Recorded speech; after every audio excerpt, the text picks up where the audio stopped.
আসসালামু আলাইকুম সবাইকে। আমি জানতু তাবাসসুম। আজকে আমরা অধ্যায় ৬ এর আমরা জ্ঞানমূলক প্রশ্নের উত্তরগুলো সলভ করব। তো চলো ক্লাসটা শুরু করি। দেখো প্রথম প্রশ্ন কি বলেছে? জীবন কাকে বলে? যে সজীব সত্তার অস্তিত্ব কোনো জীবে উপস্থিত থেকে এর বৃদ্ধি, অভিযোজন এবং প্রজননের মতো জৈবিক প্রক্রিয়ার মাধ্যমে জীবটিকে টিকিয়ে রাখে তাকে জীবন বলে। এটা খুব সহজ একটা প্রশ্ন তোমাদের বইতে দেওয়া আছে। জীবনটা কি? জীবন হচ্ছে এটা একটা সজীব জীবসত্তার অস্তিত্ব যেখানে কোনো জীব উপস্থিত থাকে এবং সেটা পরবর্তীতে তার বৃদ্ধি, তার অভিযোজন মানে একটা পরিবেশে খাপ খাইয়ে টিকে থাকার ক্ষমতাটা হচ্ছে অভিযোজন।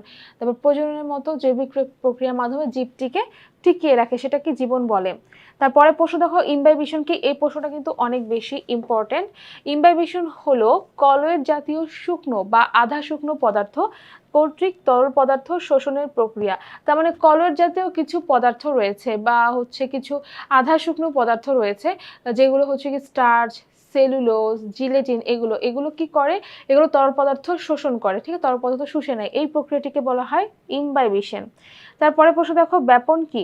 যে প্রক্রিয়ার মাধ্যমে কোনো দ্রব্যের অণু বেশি ঘনত্বের এলাকা থেকে কম ঘনত্বের এলাকায় ছড়িয়ে পড়ে তাই ব্যাপন। তাহলে ব্যাপন কি? এটা হচ্ছে এমন একটা প্রক্রিয়া যেখানে কোনো একটা দ্রব্যের অণু বেশি ঘনত্বের এলাকা থেকে, সে বেশি ঘনত্বের এলাকা যে কোনো জায়গা হতে পারে, বেশি ঘনত্বের এলাকা থেকে কম ঘনত্বের এলাকায় ছড়িয়ে পড়ে, তখন সেই প্রক্রিয়াকে ব্যাপন বলা হয়। আমরা ব্যাপন মনে রাখবো কিভাবে জানো? ব্যাপনের ব দিয়ে মনে রাখবো বেশি থেকে কম। আমি আবারও বলছি, ব্যাপনের ব দিয়ে মনে রাখবো বেশি থেকে কম। তার মানে বেশি ঘনত্বের দ্রবণ থেকে কম ঘনত্বের দ্রবণের এলাকায় হচ্ছে ছড়িয়ে পড়বে। তারপরে প্রশ্ন খেয়াল করো, ব্যাপন চাপ কি? ব্যাপন চাপ হচ্ছে একই তাপমাত্রায় এবং বায়ুমণ্ডলীয় চাপে। যখন তোমাকে বলবে ব্যাপন চাপের কথা, সেই ক্ষেত্রে ব্যাপন চাপ বলতে কি বোঝানো হচ্ছে? সেটা হচ্ছে একই তাপমাত্রা এবং বায়ুমণ্ডলীয় চাপে। যেহেতু চাপ বলেছে, তার মানে আমাকে অবশ্যই বায়ুমণ্ডলীয় চাপের কথাটা বলতে হবে। একই তাপমাত্রা এবং বায়ুমণ্ডলীয় চাপে কোনো পদার্থের বেশি ঘনত্ব বিশিষ্ট দ্রবণ থেকে কম ঘনত্বের দ্রবণের দিকে দ্রাবক বলতে পারো হচ্ছে পানি একটা দ্রাবক, বা তরল পদার্থ যেগুলো সেগুলো দ্রাবকের ব্যাপিত হওয়ার প্রচ্ছন্ন ক্ষমতাই হচ্ছে ব্যাপন চাপ। তার মানে ব্যাপন চাপ হচ্ছে একই তাপমাত্রা এবং বায়ুমণ্ডলীয় চাপে কোনো একটা পদার্থের বেশি ঘনত্বের ঘনত্ব বিশিষ্ট দ্রবণ থেকে, বেশি ঘনত্ব বিশিষ্ট দ্রবণ মানে যে দ্রবণটা অনেক ঘন, সেখান থেকে কম ঘনত্বের দ্রবণের দিকে, যে দ্রবণটার ঘনত্ব কম সেদিকে যখন দ্রাবকের ব্যাপিত হতে হচ্ছে, দ্রাবক বলতে পানি বা তরল পদার্থ, দ্রাবকের ব্যাপিত হওয়ার প্রচ্ছন্ন ক্ষমতাই হচ্ছে ব্যাপন চাপ। এটার সংজ্ঞাটা খুব সহজ, তোমাকে বুঝতে হবে। ব্যাপন চাপ যখন বলছো, তার মানে তোমাকে এখানে ব্যাপনের কথাটা আসবে, অর্থাৎ বেশি ঘনত্বের দ্রবণ থেকে কম ঘনত্বের দ্রবণের দিকে দ্রাবকটা যাবে, এই কথা তোমাকে বলতে হবে। তার সাথে যেহেতু চাপ বলেছে, তার মানে আমরা শুরুতে অ্যাড করে নিব একই তাপমাত্রা এবং বায়ুমণ্ডলীয় চাপে। এই সংজ্ঞাটা অনেকে মনে রাখতে পারে না, তো তুমি যদি এটা ভেঙে ভেঙে পড়ো তাহলে আশা করি তোমার এই সংজ্ঞাটা মনে থাকবে।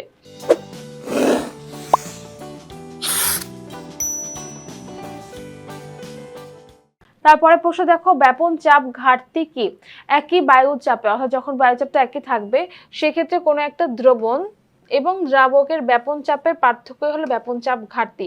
দ্রবণের উদাহরণ তুমি মনে রাখতে পারো হচ্ছে গিয়ে যে চিনির শরবত, এটা হচ্ছে কি দ্রবণ, এখানে চিনিটা হচ্ছে দ্রব আর দ্রাবক হচ্ছে কি তোমার পানি, আর এখানে দ্রাবক যত বলেছে এটা হচ্ছে কি পানি, ঠিক আছে? তার মানে হচ্ছে এই যে চিনির শরবতের দ্রবণ, এটা হচ্ছে দ্রবণটা হচ্ছে চিনির শরবত, দ্রাবকটা হচ্ছে পানি, এদের মধ্যে ব্যাপন চাপের পার্থক্যই হলো ব্যাপন চাপ ঘাটতি। তাহলে ব্যাপন চাপ ঘাটতির সংজ্ঞাটা আমরা কিভাবে বলবো? যেহেতু চাপের কথা বলেছে, যখনই চাপের কথা বলবে আমরা শুরুতে একই বায়ু চাপ বা একই বায়ুমণ্ডলীয় চাপ এই কথাটা উল্লেখ করব। তাহলে সংজ্ঞাটা এভাবে সাজাবো, একই বায়ুচাপে কোনো একটা দ্রবণ, মনে করো চিনি শরবত মাথায় রাখবা, কোনো একটা দ্রাবকের যেমন হচ্ছে কি পানি, এদের দুজনের মধ্যে ব্যাপন চাপের পার্থক্য, তার মানে চিনির দ্রবণের একটা ব্যাপন চাপ রয়েছে, দ্রাবকের নিজের একটা ব্যাপন চাপ রয়েছে, তাদের দুজনের মধ্যে পার্থক্যই হলো ব্যাপন চাপ ঘাটতি। তারপরে প্রশ্ন দেখো, অভিস্রবণ কি? অভিস্রবণ খুব সহজে মনে রাখার উপায় হচ্ছে অভিস্রবণের স্বরেও দিয়ে মনে রাখবা অল্প থেকে বেশি। অল্প থেকে বেশি, অল্প মানে হচ্ছে কি কম, মানে কম ঘনত্ব বিশিষ্ট দ্রবণ থেকে যখন বেশি ঘনত্ব বিশিষ্ট দ্রবণের দিকে দ্রাবক যাবে, তাহলে অল্প মানে কম, আর একটা হচ্ছে বেশি মানে যে বেশি যাবে। তাহলে অল্পর অ দিয়ে মনে রাখবা, মানে অ দিয়ে মনে রাখবা অভিস্রবণ। একই দ্রব এবং দ্রাবক যুক্ত দুটি ভিন্ন ঘনত্বের দ্রবণ একটি বৈষম্য ভেদ্য পর্দা দিয়ে আলাদা করা হলে দ্রাবক কি করবে, তার নিম্ন ঘনত্বের দ্রবণ থেকে উচ্চ ঘনত্বের দ্রবণের দিকে প্রবাহিত হবে। তাহলে একই দ্রবের কথা চিন্তা করি, এখানে আমরা যদি চিনির শরবত চিন্তা করি তাহলে একই দ্রব বলতে আমি এখানে চিনির কথা মনে করি যে চিনি হচ্ছে দ্রব, আর দ্রাবক যুক্ত বলতে এখানে পানি মনে করা হচ্ছে। তাহলে তুমি মনে করো যে তুমি দুইটা হচ্ছে গিয়ে কাপ নিলা বা দুটো কন্টেইনার নিলা, যেখানে হচ্ছে দুটোতে চিনির শরবত আছে, কিন্তু চিনির শরবতের ক্ষেত্রে একটা পার্থক্য আছে। একটা পাত্র চিনির শরবতে চিনির পরিমাণটা বেশি থাকবে, অর্থাৎ দ্রবের পরিমাণটা বেশি থাকবে, আর দ্রাবকের পরিমাণটা কম থাকবে। আর আরেকটা পাত্র সেটা উল্টা হবে, অর্থাৎ চিনির পরিমাণটা কম আর পানির পরিমাণটা বেশি। তাহলে যদি এরকম হয় তাহলে মনে করতে হবে এই দুটো হচ্ছে দুটো ভিন্ন ঘনত্বের দ্রবণ।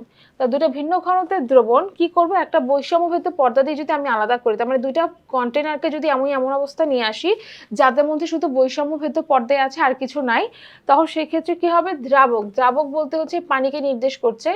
দ্রাবক বা পানি তার নিম্ন ঘনত্বের দ্রবণ থেকে, নিম্ন ঘনত্বের মানে অল্প ঘনত্বের দ্রবণ থেকে উচ্চ ঘনত্বের দ্রবণের দিকে প্রবাহিত হয়। অর্থাৎ এই দ্রাবক বা পানি কি করবে, নিম্ন ঘনত্বের দ্রবণ থেকে উচ্চ ঘনত্বের দ্রবণের দিকে যাবে, যেটা আমি বলেছি অল্প ঘনত্বের দ্রবণ থেকে বেশি ঘনত্বের দ্রবণের দিকে প্রবাহিত হবে। এই প্রক্রিয়াকেই বলা হচ্ছে অভিস্রবণ। তাহলে আমরা সংজ্ঞাটা যেহেতু ভালো করে আমাদের মনে থাকে না, যে আমি একটু ভেঙে ভেঙে বুঝালাম, তো সংজ্ঞাটা আমি আবার বলছি। একই দ্রব এবং দ্রাবকযুক্ত দুটো ভিন্ন ঘনত্বের দ্রবণ একটা বৈষম্য ভেদ্য পর্দা দিয়ে আলাদা করা হলে, মনে রাখবো অভিস্রবণের ক্ষেত্রে বৈষম্য ভেদ্য পর্দার কথা উল্লেখ করতে হবে। দ্রাবক তার নিম্ন ঘনত্বের দ্রবণ থেকে যখন উচ্চ ঘনত্বের দ্রবণের দিকে প্রবাহিত হবে, তখন ওই প্রক্রিয়াকে বলা হয় অভিস্রবণ। ঠিক আছে, আশা করি বুঝতে পেরেছো। এরপরে প্রশ্নটা খেয়াল করো, সক্রিয় শোষণ কি? যে শোষণ প্রক্রিয়ায় খনিজ লবণ পরিবহনের জন্য কোষে উৎপন্ন বিপাকীয় শক্তির প্রয়োজন হয় তাকে সক্রিয় শোষণ বলা হয়। হ্যাঁ, তাই সক্রিয় শোষণ। তাহলে সক্রিয় শোষণটা কি? যে শোষণ প্রক্রিয়ায় খনিজ লবণ পরিবহনের জন্য কোষে উৎপন্ন বিপাকীয় শক্তির প্রয়োজন, যেটা হচ্ছে বিপাকীয় শক্তি ছাড়া শোষণ সম্ভব না, তাকেই সক্রিয় শোষণ বলে। আর নিষ্ক্রিয় শোষণ মানে কি, নিষ্ক্রিয় মানে যেটা প্রয়োজন হয় না, নি দিয়ে আমরা নেগেটিভ কিছু বুঝাই। তার মানে এই শোষণ প্রক্রিয়ায় মূলরম থেকে যে খনিজ লবণ পানি এগুলো উত্তোলন করে, সেটা ইমবাইবিশন এবং অভিস্রবণ প্রক্রিয়া সম্ভব। এই ক্ষেত্রে কোনো বিপাকীয় শক্তির প্রয়োজন হয় না, তাকে নিষ্ক্রিয় শোষণ বলা হয়। তারপরে প্রশ্ন দেখো, কোষরস এবং প্লাজমা কাকে বলে? কোষের ভিতরকার পানি এবং পানিতে দ্রবীভূত খনিজ লবণকে একত্রে কোষরস বলে। তাহলে কোষরসের সংজ্ঞা আমরা কিভাবে লিখবো, এটা দেখবো তোমরা দেখবা 2 নম্বর অধ্যায়ে পাবে। কোষের ভিতরকার পানি এবং তার ভিতরে যে খনিজ লবণগুলো থাকে সেগুলো বলা হচ্ছে কোষ রস। তারপরে প্রশ্ন হলো, প্রচ্ছেদন কি?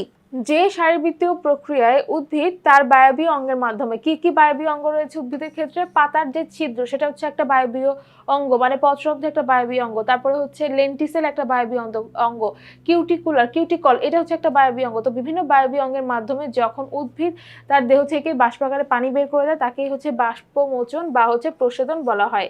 পত্ররন্ধ্র কাকে বলে? পাতায়, কচি কাণ্ডে, ফুলে, বৃতি এবং পাপড়িতে দুটো রক্ষীকোষ বিশিষ্ট এক ধরনের রন্ধ্র থাকে, যে একটু আগে আমি তোমাদের বললাম যে বায়বীয় অঙ্গ হচ্ছে একটা পত্ররন্ধ্র। তাহলে পত্ররন্ধ্রে যদি আমি ছবি দেখি তাহলে যে এইভাবে করে হবে, তোমাদের বইতে ছবিটা দেখো দেয়া আছে। হ্যাঁ, পত্ররন্ধ্র হচ্ছে এটা, যে দুটো রক্ষীকোষ বিশিষ্ট এক ধরনের রন্ধ্র থাকবে। কোথায় কোথায় থাকে? আমাদের উদ্ভিদের হচ্ছে পাতায়, তারপর কচি কাণ্ডে, ফুল, বৃতি, পাপড়িতে থাকবে, এদেরকে পত্ররন্ধ্র বলা হয়। কিউটিকল কাকে বলে?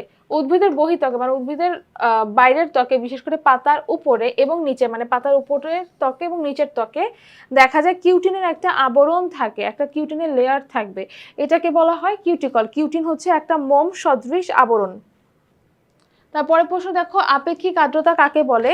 বায়ুতে জলীয় বাষ্পের পরিমাণ এবং বায়ু জলীয় বাষ্প ধারণ ক্ষমতার আনুপাতিক হারকে আপেক্ষিক আর্দ্রতা বলে।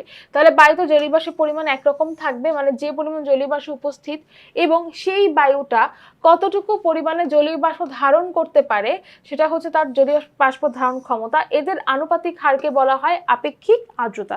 তাহলে বায়ুতে জলীয় বাষ্পের পরিমাণ এবং বায়ু জলীয় বাষ্প ধারণ ক্ষমতার আনুপাতিক হারকে বলা হচ্ছে আপেক্ষিক আর্দ্রতা। তারপরে প্রশ্ন দেখো, রক্ত কি? রক্ত একটা অস্বচ্ছ, মৃদু, ক্ষারীয় এবং লবণাক্ত তরল যোজক কলা। রক্তের সংজ্ঞা আসলে অবশ্যই তোমাকে উল্লেখ করতে হবে এটা কঠিন যোজক কলা নাকি তরল যোজক কলা, এটাও তোমাকে উল্লেখ করতে হবে। তারপরে দেখো, লসিকা কি? লসিকা হচ্ছে রক্তের কিছু উপাদান কৈশিক জালিকা প্রাচীর ভেদ করে কোষের চারপাশে অবস্থান করে। তার মানে রক্তের কিছু উপাদান রয়েছে যেটা হচ্ছে কৈশিক জালিকা থেকে বের হয়ে তার সে প্রাচীর ভেদ করে কোষের চারপাশে অবস্থান করবে, এগুলোকে সমৃদ্ধভাবে লসিকা বলা হয়। এবং আমাদের কিছু লসিকা গ্রন্থি রয়েছে যেগুলোতে আমরা লসিকা পেয়ে থাকি। তাহলে আশা করি আজকের ক্লাসে তোমরা এই জ্ঞানমূলক উত্তরগুলো অনেক ভালো করে বুঝতে পেরেছো। সবাইকে অসংখ্য ধন্যবাদ আমাদের সাথে থাকার জন্য।